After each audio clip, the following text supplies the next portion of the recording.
Praise the lord. ప్రియ దేవుని బిడ్డలారా, ప్రభువైన యేసుక్రీస్తు నామంలో మీ అందరికీ మా హృదయపూర్వకమైన వందనాలు తెలియపరుస్తూ ఉన్నాం. ప్రతిదినం ప్రభు వాగ్దానం అనే కార్యక్రమంలోనికి ప్రేమతో మిమ్మల్ని ఆహ్వానిస్తూ ఉన్నాం. దేవుని బిడ్డలారా, క్షేమంగా ఉన్నారా? ఈ ఉదయకాలం మీరు ప్రార్థించారా? ప్రతిరోజు ప్రార్థించండి, వాక్యం చదవండి.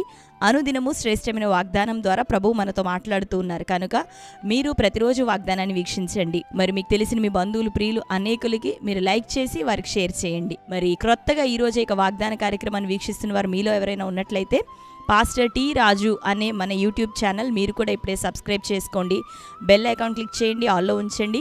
రెగ్యులర్గా మనకి నోటిఫికేషన్స్ వస్తూ ఉంటాయి, మీరు ఫాలో అవుతూ ఉండండి. మరి శ్రేష్టమైనటువంటి ఉదయకాలం వాగ్దానం ప్రతిరోజు అప్లోడ్ అవుతుంది. అంతేకాకుండా దేవుడు జరిగిస్తూ ఉన్నటువంటి కార్యములు, స్వస్థత, విడుదల, అద్భుతములు, గర్భఫల విషయమే, దేవుడు చేస్తున్న మేలులు, ప్రజలు సాక్షులుగా దేవుడి నామాన్ని మహింపరుస్తుండగా అటు కార్యాలన్నీ వీడియోస్లోను, షార్ట్స్లోను తరచుగా మన ఛానల్లో అప్లోడ్ చేయడం జరుగుతూ ఉంది. అనేకమైన సాక్ష్యాలు ఉంటున్నాయి. అంతేకాకుండా మరి ప్రతి ఆదివారం ఉదయం 6:30 గంటలకి మొదటి ఆదివారపు ఆరాధన లైవ్ ప్రోగ్రామ్ ఇవ్వడం జరుగుతూ ఉంది, ఫస్ట్ సర్వీస్ ని. కనుక మరి సండే వర్షిప్ ని కూడా మీరు ఫాలో అవుతూ ఉండండి. మరి ప్రార్థన అవసరతలు కోరుతున్న వారు మీ అందరి కొరకు మేము ప్రేయర్ చేస్తూ ఉన్నాం.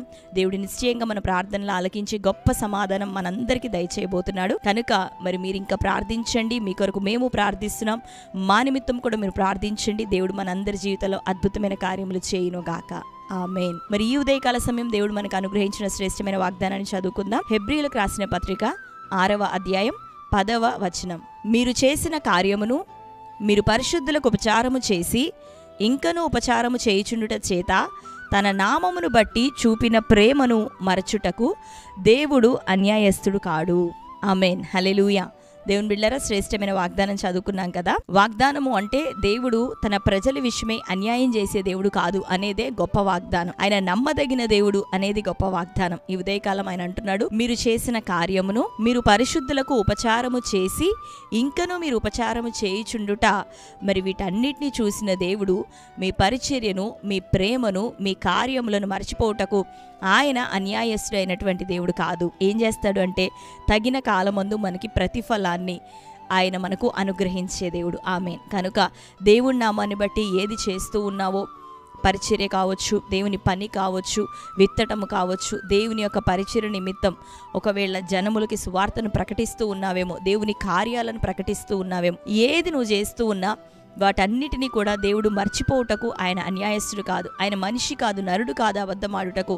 ఆయన మర్చిపోయేటటువంటి అన్యాయస్తుడు కాదు, కానీ న్యాయవంతుడు, చూస్తున్న దేవుడు, మానక ఒకానొక దినము నీకు ప్రతిఫలం ఇచ్చే దేవుడు. కనుక దేవుని విషయమే ప్రార్థిస్తూ దేవుని యొక్క రాజ్యం కట్టబడాలని, దేవుని యొక్క సంఘము స్థిరపరచబడాలని, రెండోదిగా పరిశుద్ధులకు పరిచర్య చేస్తూ సంఘంలో నువ్వు చేస్తున్నది, దేవుని కోసం లోకంలో నువ్వు చేస్తూ ఉన్నది ఆయన మర్చిపోయే దేవుడు కాదు. కనుక కృంగిపోకు. ఏ పోరాటాలను బట్టి, బలహీనతలను బట్టి, నిందలను బట్టి ఎంత మాత్రం కృంగిపోక దేవుని కోసం నువ్వు ఇంకనూ నిలబడు. నిశ్చయంగా ఆయన నీకు న్యాయం చేసే దేవుడు. హల్లెలూయా. నిశ్చయంగా ఆయన నీకు మేలు చేసే దేవుడు. నిశ్చయంగా నిన్ను ఆశీర్వదించే దేవుడు.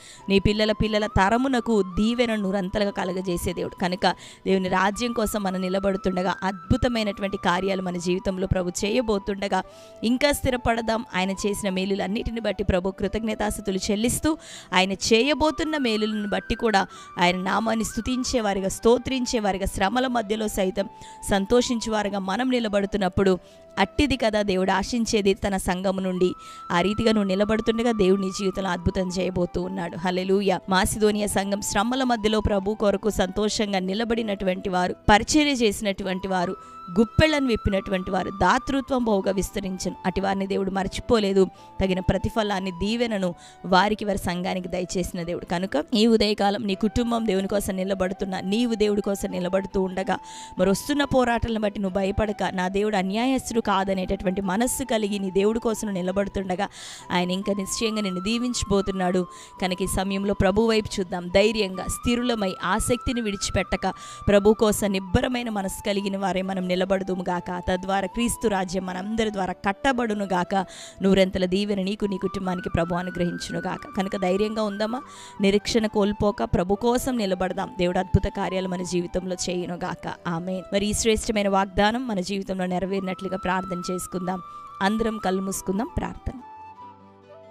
Thank you holy spirit God. యేసయ్య మీకు వందనాలు, స్తోత్రాలు. శ్రేష్టమైన రీతిలో ఉదయకాలం మరొకసారి మాతో మీరు మాట్లాడుతున్నందుకు నీకు వందనములు ప్రభువా.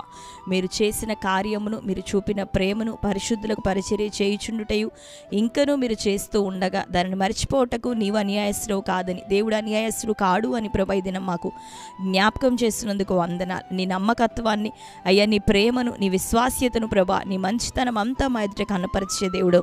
ఈ ఉదయకాలం నీ ప్రజలు ఎవ్వరు కృంగిపోవద్దయ్యా, బలహీనపడద్దు ప్రభా. అయ్యా ప్రార్థనలో తండ్రి, ప్రార్థనలో ప్రభా, సంఘములో తండ్రి నీ బిడ్డలు నిలబడుటకు నాయన సహాయము దయచేయి. వారికి ఉన్న పోరాటాలు, వారి కుటుంబం మీదకి లేచిన ప్రతి నిందలు, వ్యతిరేకతలు, కీడు యేసు నామములో కొట్టివేయబడును గాక. ఈ వాగ్దానం మేరకు ప్రభెట్టి దీవెనను ప్రభ సిద్ధపరిచావు. నిశ్చయంగా ఈ లోకంలో వారు నూరంతలుగా పొందే కృప కలుగును గాక. పరలోకమందు ఉన్నతమైన దీవెన వారు పొందే కృప కలుగును గాక. వారి బిడ్డల తరాలకు నేను నూరంతల ఆశీర్వాదమును, దీవెనను ప్రభ, సమృద్ధిని మీరు అనుగ్రహించమని ప్రార్థిస్తూ, తెలిసి తెలవకు చేసిన పొరపాట్లను దయతో క్షమించండి, నీ రక్తంతో కడగండి, మమ్మలను మరలా పరిశుద్ధపరచండి, నీ ఆత్మతో మమ్మల్ని ముద్రించండి. నూతన ఆనందం, నూతనమైన కృప ప్రభ నీ బిడ్డలందరి జీవితాల్లో కలగజేయమని ప్రార్థిస్తూ, ఈ దినం కోర్టు కేసులు, భూతగాథలు, ఫ్యామిలీ ఇష్యూస్ నైనా, వివాహం కాని స్థితి ప్రభ, గర్భఫలం లేని స్థితి నైనా, ఉద్యోగ ప్రయత్నాల్లో సఫలత లేని స్థితి ప్రతిదీ నజరేయుడైన యేసు నామములో కొట్టివేయబడును గాక. బెడ్ రిడెన్ అయిన వారు, హాస్పిటలైజ్ అయిన బిడ్డలు ప్రభా యేసు నామములో విడుదల, దీర్ఘాయుష్ వారికి కలుగును గాక. అయ్యా దీర్ఘకాలిక రోగముల నుండి విడుదల రావాలి. మరణకరమైన వ్యాధుల చేత పీడించబడుతున్న వారికి యేసు నామములో ఇప్పుడే విడుదల, స్వస్థత కలుగును గాక. ఎంతమంది ఆత్మీయంగా నిర్జీవ స్థితిలో ఉన్నారు, బలహీనపడ్డారు, నిరుత్సాహపడుతున్నారు, ప్రతి బిడ్డలు నజరేయుడైన యేసు నామములో తిరిగి జీవింపబడును గాక. ఈ వాగ్దానం వారిని మరలా బలపరచును గాక. నీ పని కొరకునైనా వారిని మరలా ప్రోత్సహించి నిలబెట్టును గాక. అద్భుత కార్యములు నీ బిడ్డల జీవితాల్లో చేయమని ప్రార్థిస్తూ, ఈ దినం బర్త్డే, మ్యారేజ్, యానివర్సరీ సెలబ్రేట్ చేసుకున్న బిడ్డలందరినీ దర్శించండి ప్రభా. వారి జీవితంలో నీ వాగ్దానం నెరవేర్చండి. ఈ నూతన సంవత్సరం దయాకిరీటం వారికి ధరింపచేయండి. వారిని జ్ఞాపకం చేసుకొని నీ దీవెన, శుభములు, నీ ఆశీర్వాదములు వారి మీద అనుగ్రహించమని ప్రార్థిస్తూ, అటు బిడ్డలు మీ చేతులకు అప్పగిస్తూ యేసు నామములో ప్రార్థించి పొంది ఉంటున్నాం తండ్రి, ఆమేన్. Praise the lord. దేవుని బిడ్డలారా, మరొకసారి వాగ్దానాన్ని వీక్షించండి. శ్రేష్టమైన వాగ్దానం. మరి లైక్ చేయండి. మీకు తెలిసిన వారందరికీ ఉదయకాలం ఇప్పుడే మీరు షేర్ చేయండి. ప్రేయర్ రిక్వెస్ట్ తెలియపరుస్తున్నారు కదా, మీ నిమిత్తం ప్రార్థిస్తున్నా. మీకున్న ప్రార్థన అవసరతలు కూడా మరొకసారి కామెంట్ సెక్షన్లో తెలియపరచండి. ప్రార్థిస్తున్నాం. దేవుడు మనందరికీ గొప్ప జవాబునిచ్చునుగాక. ఆమేన్. Praise the Lord. God bless you.